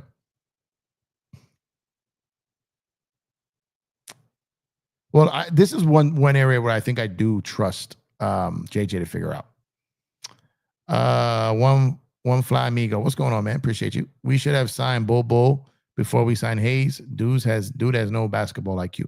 I think they just like the way he played with Luka, and I think that Luka probably wanted him back. And now Luka has, we had like the little clutch mafia, but now we got three guys on the Lakers on Team Luka, right? Ayton and Hayes are both have the same agent as Luka. So this probably was a combination of Luka. Luka put together probably was the first bird in the ear to Ayton, and now you're taking care of one of his guys again, or his agent's guys. It's a business. This is part of the game. But he also played very well with Luka. Are you concerned about Theo heard he's not playing some of that? I'm not concerned. I mean, I wish he was, but I'm not too concerned. That's why the team needs a real legit backup who can fill in for Ayton on off nights and when he gets hurt. Yeah. I mean, I think Nick Richards. I think Nick Richards is a guy for the price. He could slide right into that biannual, I think, via trade. He's got youth. He's the type of big that can play well with Luka. I think he might be one of the ones. He was going to go. I like Robert Williams III, but again, always hurt, and it's more money. Lakers native 92. What's up? What's going on, my guy? What's up, my guy? Jeff, football as well, brother. How can we make Vando a Draymond Green type? You got to use him right. And he's got to stay healthy enough to where he's able to put in the development, put in the work. He's always hurt. And that when it takes him out of his progression, he's got to stay healthy. He's got to get his timing right. If he does those, I think he can be a much better player. We're not getting Whitmore. We might not. We might not. But I don't know if they're going to have enough space for him. Yeah, we need that chest-to-chest big for sure. We need a Dime Dropper, Empire Jeff collab, ASAP, my two favorite channels. Appreciate you. I love Dime. And Dime has always showed love to me. I'm surprised we haven't worked together already. But to be honest, I haven't really been anywhere because I've just been covering baseball. I could have him to talk baseball too. Dime is a very, very intelligent baseball fan too. I just love his work. I don't care. Look, I don't care what team you're a fan of. I'd rather do a show with a fan of the Boston Celtics that knows what he's doing than someone who's a fan of the Lakers who's acting like he knows what he's doing. I'd rather have that. Give me the brighter basketball mind 10 times out of 10. So the fact that Dime is a Clipper fan, I don't have a single problem with that at all. At all. I mean, at the end of the day, he can fan for whoever he wants to fan for. But he's a brilliant basketball mind. I love talking to basketball minds, not basketball clout chasers, not basketball narrative heads, none of those. Give me the basketball minds, the ones who could sit down, break down, and truly break down the game and not just cover highlights and headlines. Give me that. And that's Dime. We're kind of cut from the same cloth. Not a lot of people are when it comes to being able to talk the game inside and out, on the court, off the court, the business of basketball, everything about it inside and out. Not just clickbait, talking about real, get down to the nitty gritty. So salute to Dime, man, because he's a real one. I've always liked Dime. He showed me love out the gate, didn't have to. And I would love to do a show with Dime. And we probably will. Now that I'm getting kind of back into basketball.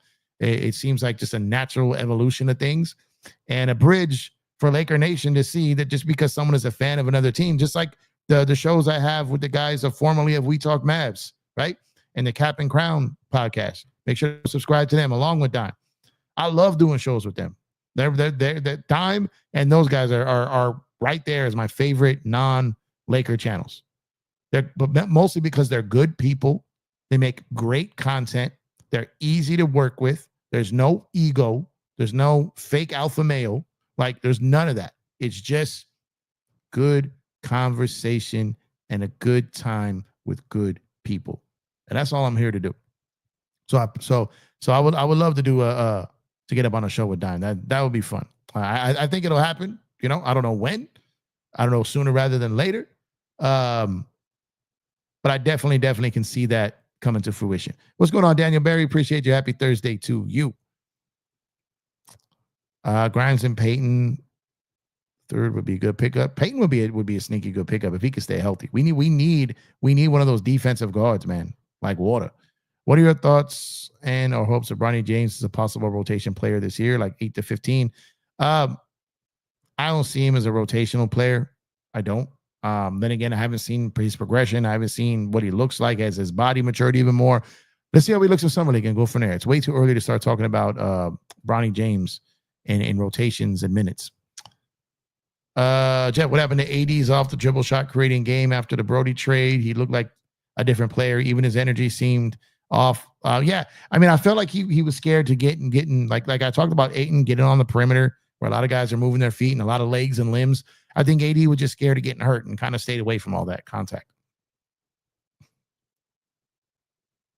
Primary target would be Horford or Richards right now for the remainder of what they're doing. A trade, I don't know. I think there's going to be guys, like I said, that we don't even think are available. So I don't know. Maybe I'll do a video on that next. Let me dive in. Let me look at some salaries. Let me look at some stuff.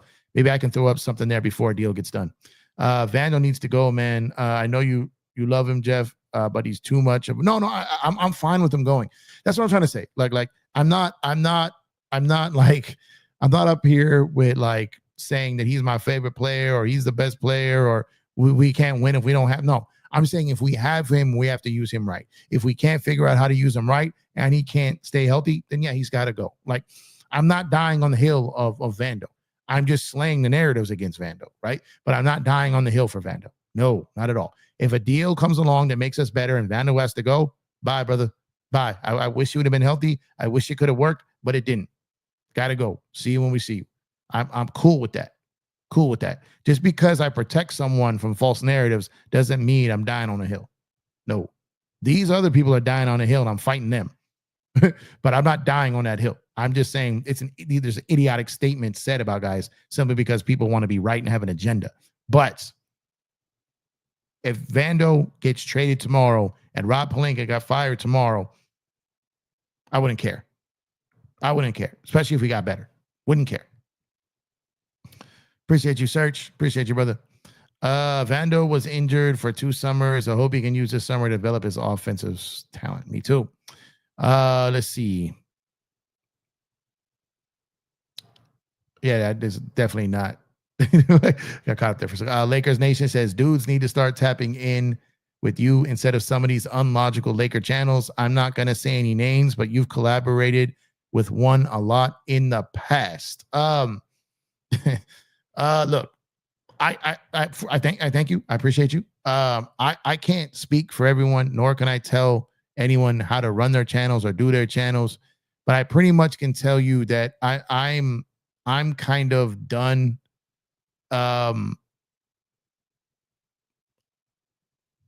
What's the word I'm looking here for? And and this isn't subliminally. This is anything. This is just a mindset for me. This is just me in this space. This is what I want to do content wise. So this isn't an indirect. This isn't a subliminal. This is nothing, right? This is just me stating that I want to be about better content. I want to be about providing the community. I don't look as people on my page as fans. Not a lot of creators look at you guys as fans. I don't look at it that way. I look at it as my community, my contributors. I'm a fan of your guys' work as much as you guys like mine, if you do, right? If I do a show and no one shows up, I don't have a show to do. I don't have a community. I think a lot of people lose sight of that along the way, and that's one thing that I'm never going to do. So for me, collaboration, I felt because I was just getting started. I was finding my way. I was learning the ropes. I was paying my dues. I was making like the mixtape circuit. And, you know, as a result of that, I was on a lot of different platforms. I collaborated with a lot of different people. And I kind of came out the gate firing. I kind of came out the gate like it kind of just took off overnight out of nowhere. And from all the channels I went on, for the most part, it was a great experience. You know, there's some I would do again. There's some I won't. But right now, I'm really not even looking or ready to collaborate because I'm really trying to lock in and get my own channel going again. So for me, I appreciate that. But I do pride myself on being logical. I do pride myself on being level-headed. I do pride myself on not being unhinged. I do pride myself on being able to read and react, not overreact. Don't get too high. Don't get too low. I get excited when my team loses. I don't like when I get excited when my team wins, and I get upset when my team loses. But I don't want to be known as a fan, just a fan. I want to be able to cover the game, talk the game, educate the game, learn the game, express knowledge for the game, get knowledge from the game. And when you're seeing red and throwing tantrums and crying and being a baby, I personally don't think that's good content. Now, that's just me. There's a lot of people who like that type of content. There's a lot of people who might not like my content because I'm not triggered enough. And that's okay. You go watch what you watch. I create what I create, and people create what they create. There's enough space and room for everyone to do what they do. So I appreciate you for saying that because that's exactly what I'm trying to build. So thank you. I appreciate that. I also appreciate you not dropping the name. I want to keep it clean. I no matter who it is, if you got a content creator putting in the work, I respect the grind. I will always respect the grind. Vando should come to my camp for an offseason. I'll have his offense right in no time. Yeah, Lakers native. Look, that's what I was saying. I have coached a lot of guys with Vando's skill set, and you have to put in the work with them. These guys are raw, but every team, especially a team that's got a bunch of athletes, every team has a Vando-ish player. Now, maybe not necessarily the left-handed, but every team has a couple Vandos on them, and you got to work with them. And so they can't catch the ball, and sometimes they can't dribble the ball, and they don't know what to do fundamentally, but they got such raw athletic ability and skills athletically, but they don't have the fundamental skills. Sometimes they don't have the mental IQ skills. Sometimes they don't have the experience. You have to find a way to take all of that energy and athleticism and God-given talents from an aspect of just being an athlete. And then you have to teach them how to be a basketball player. And that takes a lot of coaching. That takes a lot of player development. That takes a lot of that. And it's one of the reasons why I always felt like I'm going to catch flack for this. Is why I felt Phil Handy was overrated. We didn't have much development when Phil Handy was here. And that's no shot at him. I'm just saying, if you're going to be labeled as the best player development guy around and our players aren't developing, well, if you're in sales and you're not selling, you're not going to have a job. So when your player development and the team isn't developing, you're not going to have a job. And that's another thing. Everyone was throwing such fits about Phil Handy being gone. What? The guy's he's been gone from every team he's been on. No team's legacy, future, or anything has changed by adding or losing Phil Handy. Shout out to Phil Handy. He's got a long career. He's had a great basketball run. He's still probably going to continue it. So no shade. But what I'm saying is these are all these part of the narratives that keep popping up. Would you trade for one of the Bridges, Miles? Yeah, I would. I would, because again, I think especially Mikal is a type of guard that would play perfect next to Luka. But for what the Knicks paid to get him, it's going to be very expensive to get him. Let's see. He's a gritty player, but he is. Said Empire Jeff, Luka is playing his clutch sports role, but just for the betterment of the team. Yeah, that's what I'm saying. He's got his own little crew up here now. I'm doing my best to catch up to these chats, yo. I'm trying. I am trying to catch up to these chats. Hold on. I'm gonna do rip and run here. Brother search. Yeah, make sure to support. Oh yeah, that's what I'm saying. Like I would love to do a show with them. Just because the knowledge. Keith Smith is a very good basketball mind, and they're very cap savvy too, which I like. Obviously, I'm small potatoes. I'm a small channel. I'm a little guy in these streets. Trevor Lane knows who I am. I don't know if Keith Smith knows who I am. But I've had conversations with Trevor. Me and Trevor are like, he's always been good to me. But it would be great. It's like a stepping stone to get there. But I don't want to be like, I want it to be when it's right. I want it to be when I've earned it, right? And so working with the people at the top of the hill, the people at the top of the mountain of what you do is great. And the top of the top when it comes to Laker coverage is Trevor Lane and Lakers Nation. There is no close second. Not sure there ever will be. And you got to give nothing but endless respect to their grind and what they've done and what they've built. And I would love to work with them one day, but I want to earn it, right? I want to earn it, and I want it to be at the right time for the right reasons. And honestly, I don't deserve it right now because I disappeared from basketball for months. So I don't have the right to feel that I could show up and just pop up to people's shows like I've been around the whole time. I'm rebuilding. I'm restarting. I'm ground floor again. I'm rebuilding. I'm repaying my dues. You know what I mean? But it'd be incredible to pull up and talk with them one day. That'd be amazing. Appreciate you. Thank you. I appreciate the support. Yeah, like I said, if he's our third string, then I think he'll be fine.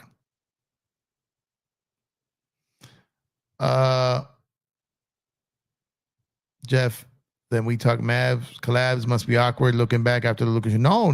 They're good. They switched up. So, like I said, a lot of people stopped following or watching shows, anything related to the Mavs. So they had to switch up their whole platform, and they got frustrated with the Mavs and all that. So they switched theirs to Cap and Crown podcast. So they're not just the Mavs now. So I've been on their show a couple times. They just Rel was in here in the chat the other night saying to come on the show again. So we'll line that up. I will go on that show. There's only a handful of shows I'll go on right now, and those are the people that I'm close to. And as I regrow this and want to continue to iron sharpen iron, and get out there and be more consistent and kind of work with my brothers like the Rel and King of Cap and Crown, obviously Joe and Gerald, the Lakers Fast Break. DJs has a very heavy panel. I'm not a real big panel guy anymore of getting on 6, 7, 8, 9 people. I love DJ. I support his show. Go subscribe to him. But I'm not there yet again. Right. So if it's a smaller panel, 2, 3, 4 people, I'll do it. Anything bigger than that, I'm probably not doing it right now. Kareem, shout out to Kareem. I love Kareem. I haven't been on Kareem's show in a while. Kareem has never been on my show either. I got to get Kareem on my show. That would be dope. But like I said, that all the people that I could, like Low, my brother Low, I'll definitely, would go on his in a second. He was on mine the other day. So there's a small pocket of ones that root for me, want to see me do well, and we work well together. And so those guys, I can't wait to get back and work with them again.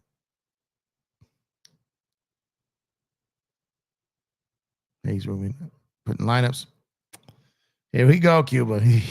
I'm just favorite OKC fan. For now.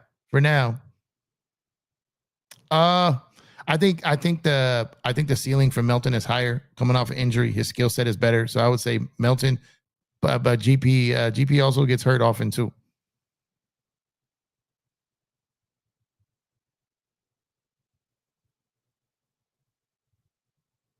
You have the Twitter account in your LinkTree.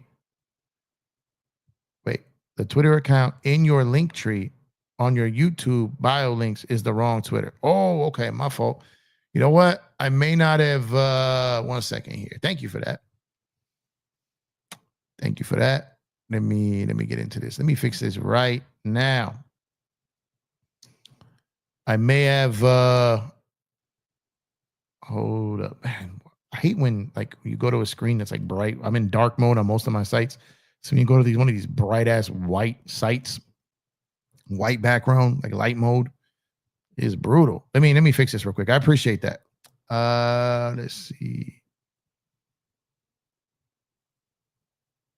Let me get to this. Where it is.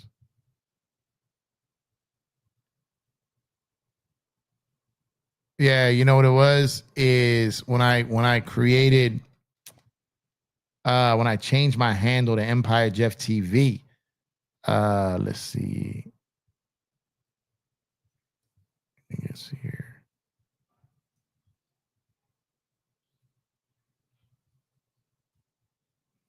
Let me fix this right now. 1 second.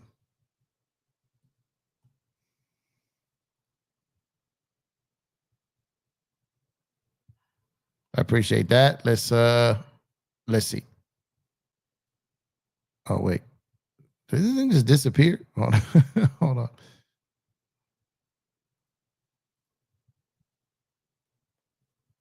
Well, I'm gonna fix it. But oh, there we go. There we go.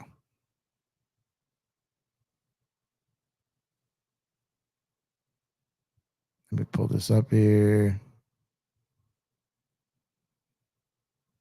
I appreciate it.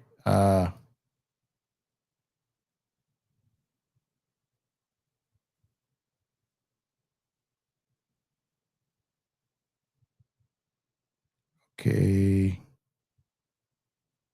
I apologize, guys. Now I've got my like my focus is locked in on this.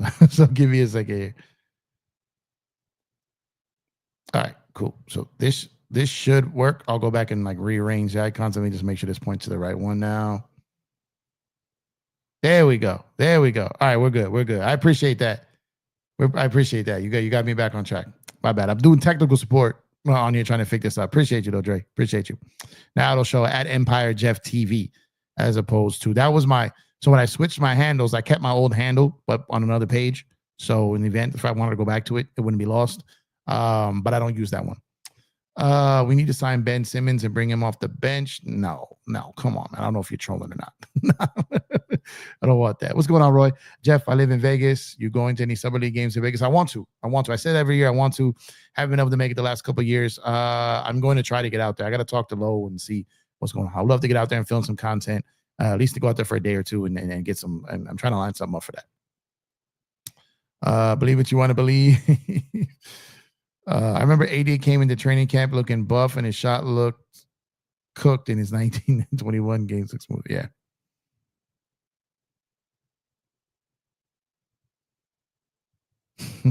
I know what you're doing.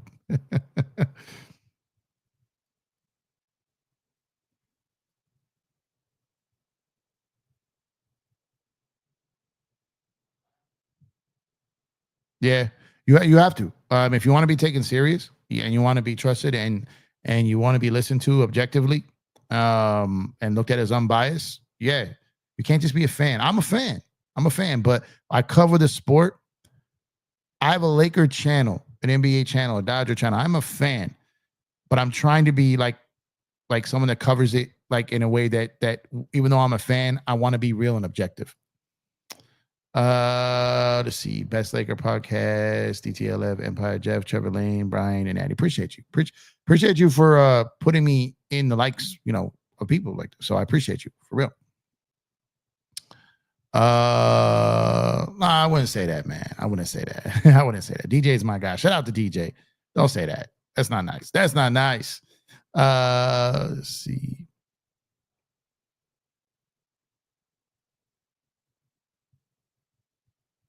I get what they meant though. Yeah.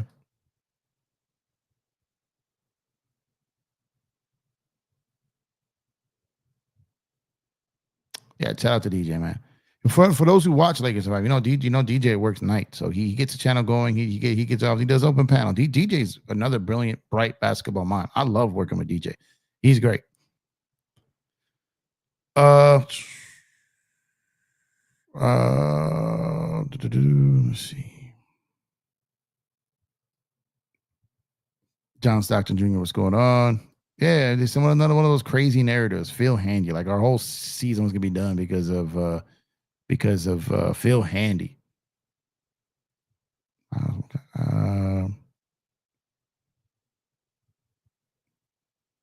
No, you're right, Kane. You're right for sure.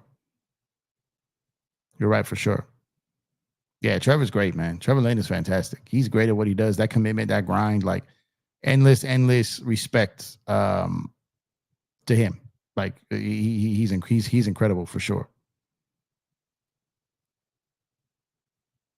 No, Walter White. It doesn't mean he's not coming. It just means that he hasn't made a decision yet. The Lakers still have money to get him if they could do it.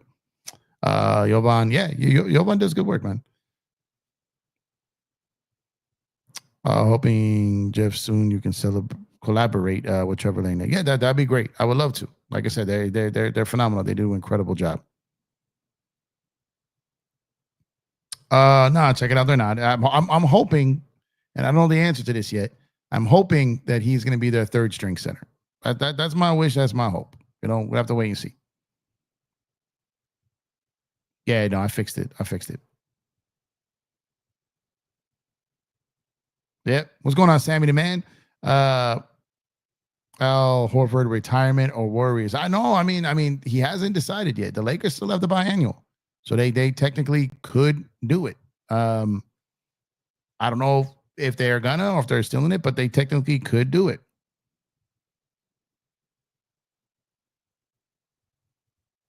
What is that? Dalbert? Appreciate you, man. Thank you for tuning in. I appreciate you.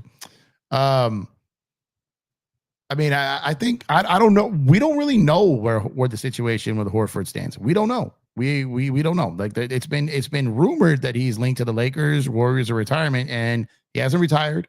He hasn't signed with the Warriors, and we know he hasn't signed with the Lakers. So we don't know yet. We don't know yet.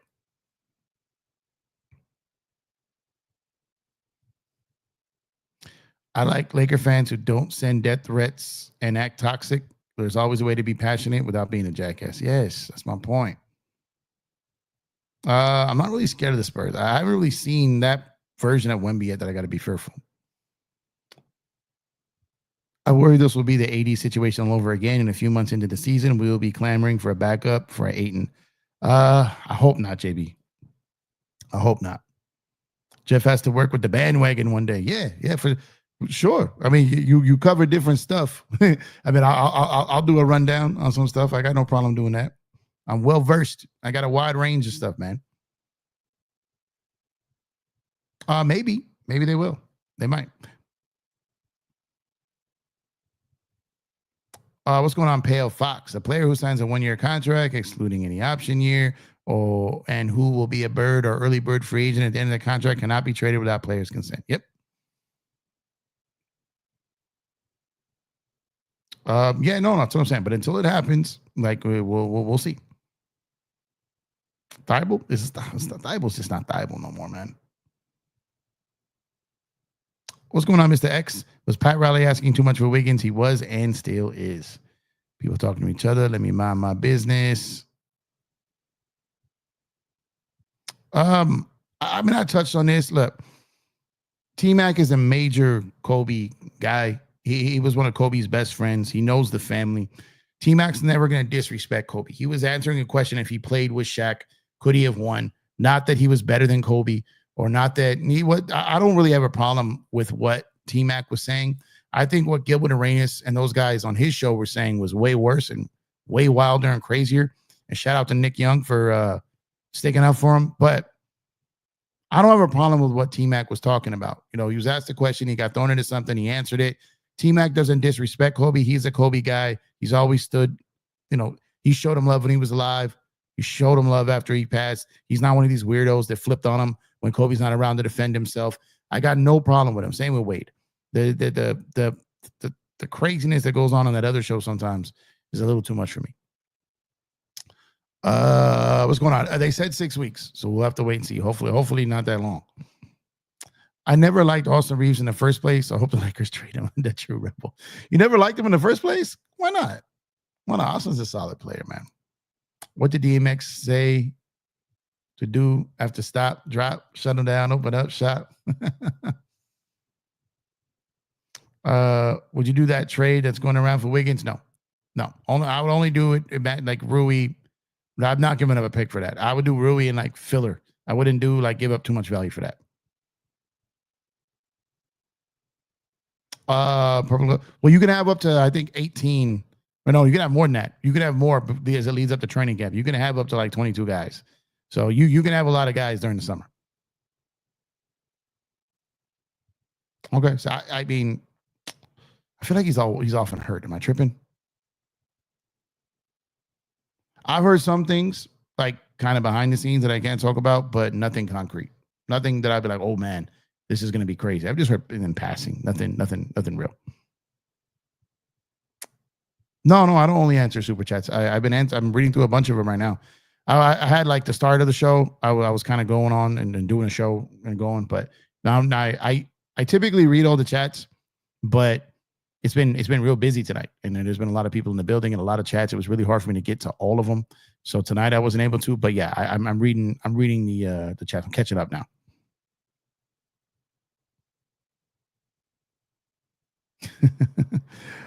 I'm not saying anything.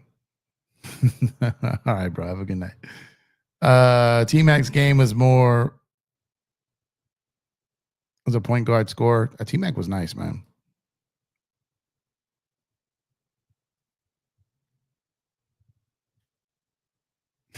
You really don't like Austin? Yep.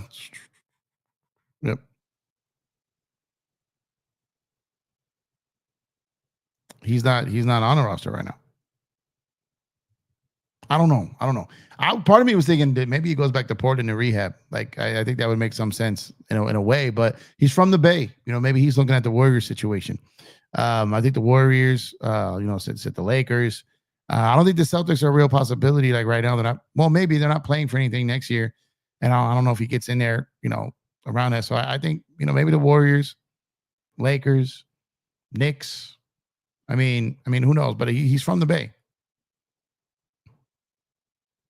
Probably Richards. I can't speak for him. I can't. No, he couldn't. Yeah, he fell apart. So on that note, guys, I've been up here 2 hours. I'm going to go ahead and shut it down. I appreciate y'all. Y'all could be anywhere in the world, but you're here with me. So make sure to drop a like on the video. Subscribe to the channel if you have not done so already. I will catch you guys. I don't know if we'll be live tomorrow. It's 4th of July, so probably not.